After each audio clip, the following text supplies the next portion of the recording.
Hello viewers, I am back again with a beautiful story that I want to share with you.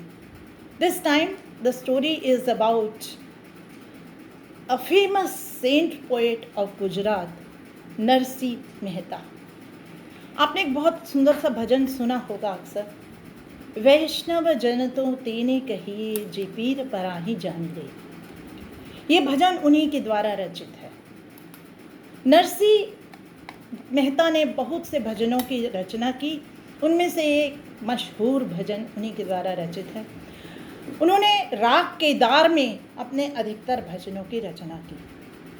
वे भगवान कृष्ण के अनन्य भक्त थे और राग केदार में तल्लीन होकर के उनके भजन गाया करते थे.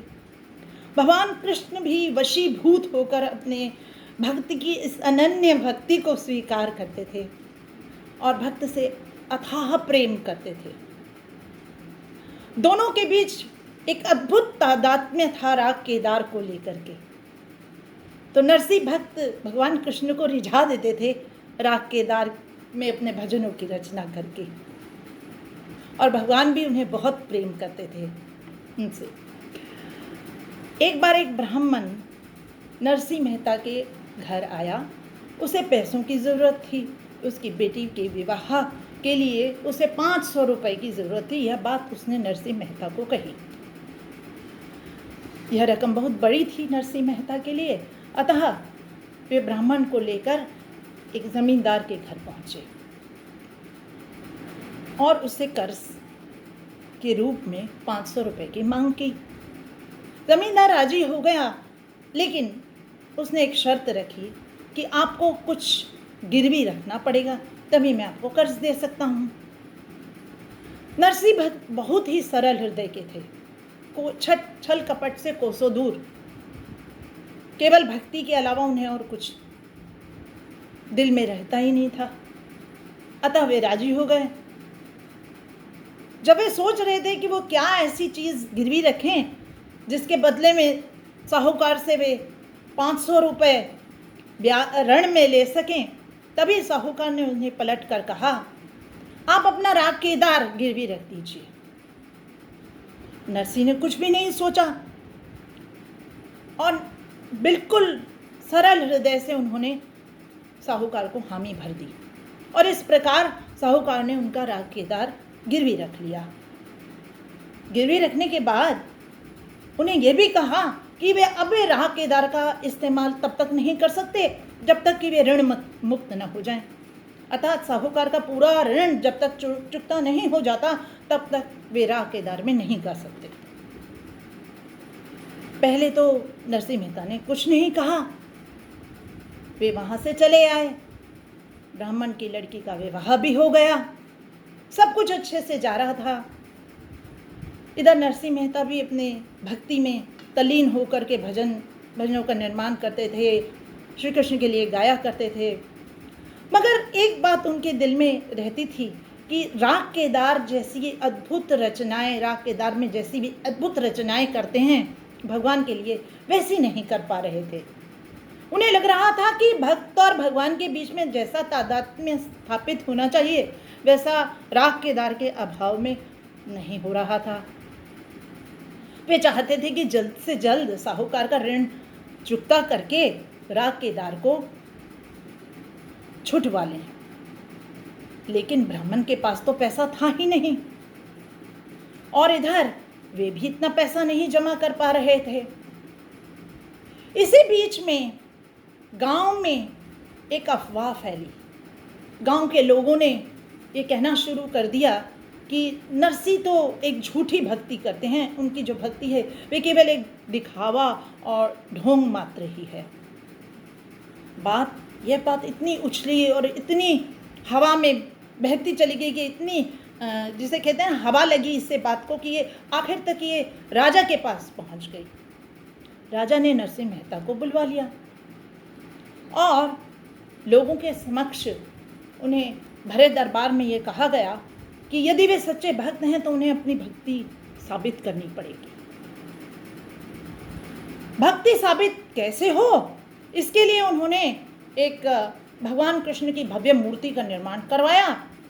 उसके हाथ में एक माला रखवा दी और ये कहा कि आप अपने भजन गाइए। यदि आपके भजन गाने से भगवान कृष्ण की ये मूर्ति हिलडुल करके आपके गले में ये माला डाल देगी तो इससे साबित हो जाएगा कि आप उनके परम भक्त हैं या सच्चे भक्त हैं। नरसिंह मेहता ने तो ये इस दिन की कल्पना भी नहीं की थी और ऐसा कोई भक्ति को साबित करने का उन्हें कुछ इस तरह का कहा जाएगा, ये भी उन्होंने उनकी सोच से ये चीज़ बिल्कुल ही परे थी। फिर भी उन्होंने भजन गाना स्वीकार किया क्योंकि वे तो भगवान के ही भक्त थे, उन्हें किसी बात की और चिंता नहीं थी। अब भगवान कृष्ण जो है वो तो केदारनाथ से ही रीछते थे और लेकिन ऐसा भी नहीं था कि वो अपने भक्त की पुकार सुनकर या भक्त को अपने विपदा में घिरा हुआ देख करके आए नहीं, या केवल केदारनाथ बजने पर ही आए या केदारनाथ में भजन गाने पर ही आए, क्योंकि भगवान तो भक्त को हमेशा ही प्यार करते हैं। किसी भी अवस्था में वे तो भक्त को विपदा में घिरा हुआ भी नहीं देखना चाहते, न देख सकते। इसी बीच शहर में एक अजीबोगरीब घटना हुई। साहूकार के घर पर किसी ने दरवाजा खटखटाया और आवाज़ लगाई। आवाज़ सुनकर साहूकार ने दरवाज़ा खोला और देखा वहाँ नरसिंह भक्त थे। तो नरसिंह को उन्होंने अंदर बुलाया। नरसिंह ने उनका कर्जा चुकाया, उनका मूलधन वापस किया और साथ ही ब्याज भी उन्हें वापस दे दिया। और उसके बाद उन्होंने एक कागज़ पर उनसे ये भी लिखवा लिया कि सब पैसा चुकता हो गया है, अतः राकेदार उनका ऋण से मुक्त है। साहूकार ने एक छोटी सी स्लिप में उन्हें ये लिख करके दे दिया कि राकेदार ऋण से मुक्त है, अब इसका प्रयोग वे कर सकते हैं। इधर दरबार में, भरे दरबार में नरसिंह बैठे थे आंख मूंद करके और भगवान का भजन गाए जा रहे थे, उतने ही प्रेम से जैसे वे केदारनाथ में भजनों का निर्माण करते थे, केदारनाथ में भजन गाया करते थे अपने भगवान को रिझाने के लिए। उतने ही प्यार से, उतनी ही लगन से, उतनी ही श्रद्धा से, पूरी भक्ति से डूबकर, उन्हें पता भी नहीं कि दरबार में कौन कौन बैठा है, उनके विषय में क्या क्या चर्चाएं हो रही हैं, उनकी भक्ति साबित होगी या नहीं होगी, इस बात को लेकर के सारे राज दरबारी आपस में खुसफुसा रहे हैं, लोग आपस में कानाफूसी कर रहे हैं। इन सब बातों से वे परे थे। वे सिर्फ डूब करके, तन्मय होकर, लीन होकर के भक्ति में अपना भजन गा रहे थे। जैसे ही उनका भजन समाप्त हुआ, उन्होंने अपनी आंखें खोली और जैसे ही उन्होंने आंखें खोली तो अपनी गोद में एक कागज़ का पुर्जा देखा। कागज़ के पुर्जे पर लिखा हुआ था कि राकेदार ऋण से मुक्त है। देख करके उन्हें अपार प्रसन्नता हुई और वे तुरंत राकेदार में पुनः भजन गाने लगे। सारे दरबार में भक्ति का वातावरण छा गया, लोग वाह वाह कर उठे। इतना खूबसूरत भजन उन्होंने गाया कि सब भाव विहल हो गए। राजा के आंखों से भी अश्रुधारा बहने लगी।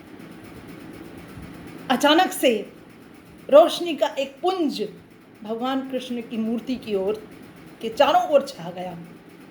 भगवान कृष्ण की वो मूर्ति हिली डुली और उनके हाथों में, मूर्ति के हाथों में जो माला थी वह कृष्ण भगवान ने स्वयं प्रकट होकर के नरसिंह मेहता के गले में पहना दी। तो कैसा लगा आपको यह सुनना? भगवान अपने भक्तों की हमेशा परवाह करते हैं, उन्हें कभी भी विपदा आपदा में नहीं देख सकते। लेकिन भक्त का हृदय भी सरल होना चाहिए। भक्ति आसान चीज़ नहीं, आपको अपना समर्पण देना है, पूरे अपने आप को श्रद्धा, सरल भाव से, छल कपट से दूर होकर अपना हृदय भगवान के साथ जोड़ना है, बिना कुछ सोचे। आपके लिए सिर्फ एक भगवान और एक आत्मा एक हो जाती है, परमात्मा से मिल जाती है। इतना तादाद में स्थापित कीजिए, तभी भगवान प्राप्त हो सकते हैं। तो भगवान की प्राप्ति के लिए भक्ति एक बड़ा मार्ग है। बहुत बड़ा मार्ग। तो अपने भगवान को अगर प्रसन्न करना चाहते हैं तो ऐसी भक्ति कीजिए, पूर्णतया लीन होकर पूरे श्रद्धा के भाव से डूब जाइए भक्ति में। आपके हृदय में किसी के प्रति कोई छल कपट न हो, आप सबकी सहायता करें दिल खोलकर, जिसे जो कुछ चाहिए उसे दें अपने पूर्ण सामर्थ्य से। देखिए, ब्राह्मण के लिए उन्होंने कर्जा तक ले लिया और अपना राग केदार जो उनकी सबसे प्रिय वस्तु थी वो भी साहूकार के पास गिरवी रख दी। उन्होंने सोचा ही नहीं था इस बारे में कि उन्हें केदार राग का गिरवी रखना इतना भारी पड़ेगा कि उन्हें इस राग में गाना मना हो जाएगा, फिर भी उन्होंने ये सब किया। तो भक्ति इसी तरह की है, हृदय में इतना प्रेम उमड़े कि आप वो प्रेम सबको बांटें, प्रेम में डूब जाएं। यही भक्ति है, भगवान को यही चाहिए। और इसके अलावा मैं यही कहूँगी कि जीवन में जो भी काम कीजिए आप भक्ति के अलावा भी, वो भी इसी तरह तल्लीन होकर के डूब करके लगन के साथ कीजिए, पूरी मेहनत के साथ कीजिए, मन लगाकर कीजिए, कार्य अवश्य सफल होगा। आपको कार्य की सफलता के विषय में सोचने की ज़रूरत नहीं, तो ऊपर वाला है ना, वह सभी का देखता है, सभी को देखता है। वह ये भी देखता है कि आपने कितनी लगन श्रद्धा और भक्ति से काम किया है, कितना डूब करके कितना मेहनत करके काम किया है। ठीक है, सफलता असफलता हमारे हाथ में नहीं, these are only relative terms. Okay, thank you.